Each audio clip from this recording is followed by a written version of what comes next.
Évêque Aurelio Gazera, bonjour. Bonjour. Quelle est la situation humanitaire actuelle dans votre diocèse? Dans les diocèses, alors à Bangassou, la situation c'est assez tranquille, au moins dans les Bomou.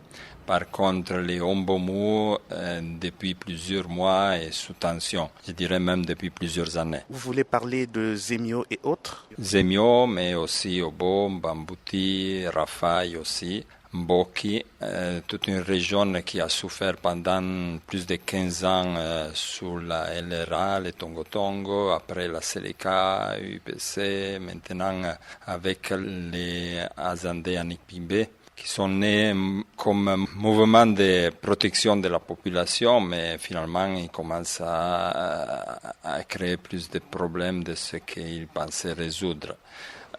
Donc une région qui a souffert beaucoup et qui est très éloignée où il n'y a pas de structure. La route pour aller de Bangassou à Zemio par exemple c'est 300 km mais il faut au moins 16-17 heures de voiture. Donc les prix aussi, en conséquence, sont très élevés, surtout depuis le mois de mai, quand les Andéanipibé, qui dans un premier temps avaient été enrôlés et formés par les instructeurs russes, certains avaient été intégrés dans l'armée, finalement ont commencé à être, disons, plutôt menacés, arrêtés. Finalement, ils ont arrêté un peu ce processus, ils ont attaqué des forces armées d'un côté et de l'autre.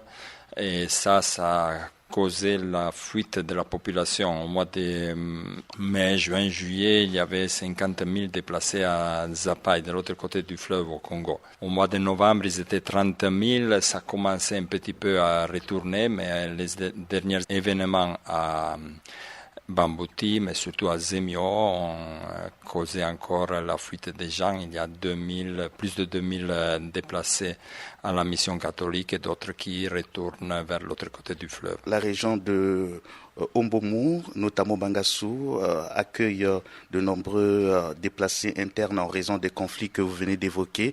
Alors, quels sont les besoins les plus urgents aujourd'hui? Les besoins, c'est nourriture, santé et éducation. Éducation, le gros problème, c'est que les gens ayant fui, par exemple, au mois de novembre, il y avait 72 élèves au lycée public de Zemio. Quand l'année passée, ils étaient 992. Donc, la situation scolaire, c'est très grave, risque de perdre vraiment toute l'année scolaire. On a, avec des partenaires, avec Caritas, on est en train d'essayer de préparer quelque chose, mais le gros problème, c'est transporter ces choses.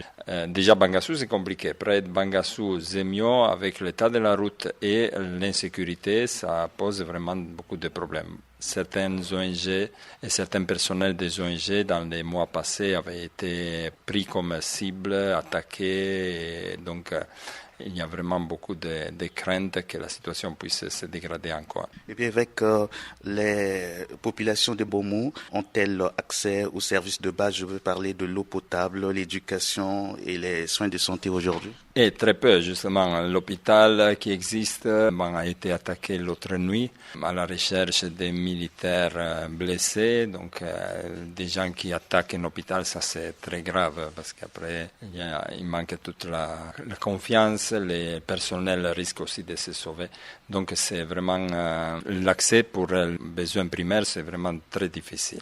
L'évêque est souvent considéré comme un acteur clé dans la promotion de la paix et de la réconciliation. Quels sont vos efforts pour encourager aujourd'hui les habitants de Bangassou? Je parle de votre zone. Surtout Zemio, nous continuons d'abord à accueillir tout le monde et être ouverts à toute discussion parce que c'est clair que c'est pas une situation qu'on peut régler seulement avec la force, mais il faut vraiment parler de développement et voir comment écouter ces besoins, peut-être exprimés d'une façon désordonnée, mais les besoins de cette zone du pays qui est très importante aussi pour tout l'État parce que c'est l'accès vers l'Est, l'accès vers le Congo, vers le Soudan, vers l'Ouganda.